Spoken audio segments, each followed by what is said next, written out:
जय हिंद फ्रेंड्स, मैं हूं अभिषेक कुमार। हम अपनी ज़िंदगी में एक अच्छी सी नौकरी, एक अच्छी सी कार, एक बड़ा सा घर, एक अच्छी लड़की से शादी हो या अच्छे लड़के से शादी हो, जिसकी भी जो है, यानी अपनी ज़िंदगी में हम वह सब अच्छी चीज़ों की कल्पना करते हैं। लेकिन ये कैसे मिलेंगी? ये सभी संसाधन जुटाने के लिए आपके अंदर साध्य होना ज़रूरी है। साधन जुटाने के लिए साध्य की ज़रूरत है। साध्य बहुत बड़ी चीज़ है। साध्य शक्ति की जड़ है। शक्ति उत्पादन की एक विधि है जिसको कहते हैं सबर।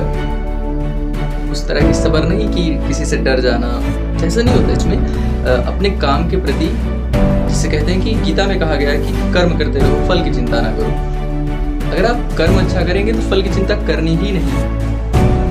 ये सच है कि कर्म अच्छे होंगे तो फल की चिंता ही नहीं करनी। तो आइए एक कहानी सुनते हैं साध्य के बारे में। साध्य एक्चुअली में क्या होता है, साध्य क्या है, जानते हैं एक कहानी के माध्यम से।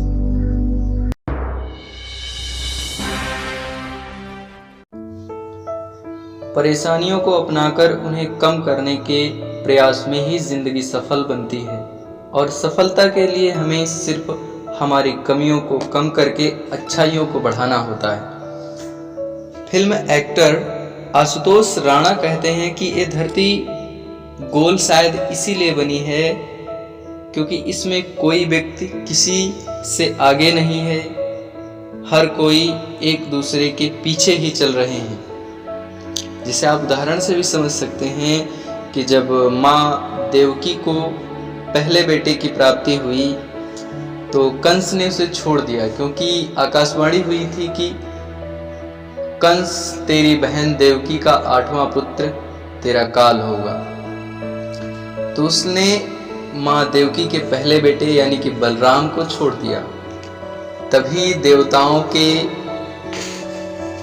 रविश कुमार यानी कि नारद जी कंस को एक फूल देते हैं जिसमें 8 कलियां होती हैं, और कहते हैं कि कंस जी बताइए इसमें कौन सी कली पहली है और कौन सी कली आखिरी।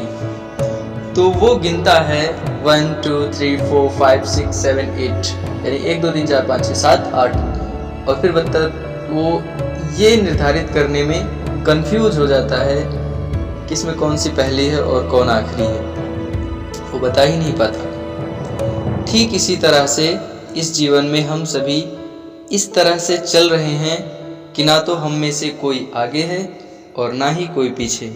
हाँ, ये सच है कि कुछ लोगों ने संसाधन जुटा लिए हैं जो आरामदायक हैं, किंतु खुश रहने के लिए हमें साध्य की ज़रूरत है, साध्य की, ना कि आरामदायक संसाधनों की। हम पेड़ की छांव में बैठकर भी खुश रह सकते हैं और एसी के रूम में भी अपने किसी शारीरिक दर्द से, किसी भयानक रोग से ग्रस्त होने पर खुश नहीं रह सकते। संसाधन जुटाने के लिए सबसे ज़रूरी है साध्य। कुछ भी अर्जित करने के लिए हमें अपने अंदर अगर कोई एकमात्र विशेषता विकसित करनी हो तो मैं कहूँगा वो है साध्य। जिसमें जितना ज़्यादा साध्य होगा वो उतना ही ज़्यादा सफल होगा। सूफी संत, योगी, महान ज्ञानियों में साध्य ही है जो उन्हें एक आम आदमी से अलग बनाता है। साध्य ही है जो कि एडिसन को 1000 ऐसे तरीके सिखा देता है जिनसे बल्ब नहीं बनता है, और फिर अंततः एक तरीका इजाद होता है जिससे दुनिया में रोशनी आ जाती है, यानी बल्ब बन जाता है। तो साध्य से बड़ा शायद इस दुनिया में और कुछ भी नहीं है।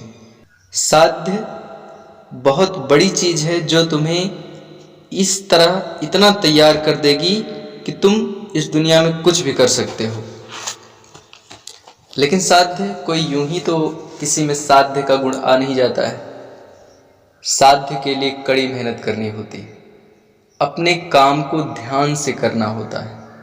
जैसे अगर एक टब में पानी हो और उसको कई सारी छोटी छोटी पाइप्स लगा दी जाए और पानी निकाल दिया जाए, तो उसमें सभी पाइप्स में पानी का जो वेलोसिटी होगी, यानी जो पानी का बहाव होगा, वो बहुत कम होगा। लेकिन अगर उस टब में केवल एक पाइप लगा दी जाए तो उस पाइप से निकलने वाले पानी की वेलोसिटी बहुत तेज होगी। इसलिए अगर हम एक दिशा में चलें, अपने जीवन को एक डायरेक्शन में मोड़ दें, वो होगा साध्य से, वो होगा लगन से, वो होगा परसेवरेंस से, तो हमसे आगे निकलना किसी के लिए भी नामुमकिन है। यानी हम अपने जीवन में साध्य से ही संसाधनों को कमा सकते हैं, एक ही रास्ते पर चलकर अपने मंजिल तक पहुंच सकते हैं। तो क्यों भटकना, तू राह पकड़ बस एक चला चल, पा जाएगा मधुशाला। जय हिंद, फिर मिलेंगे।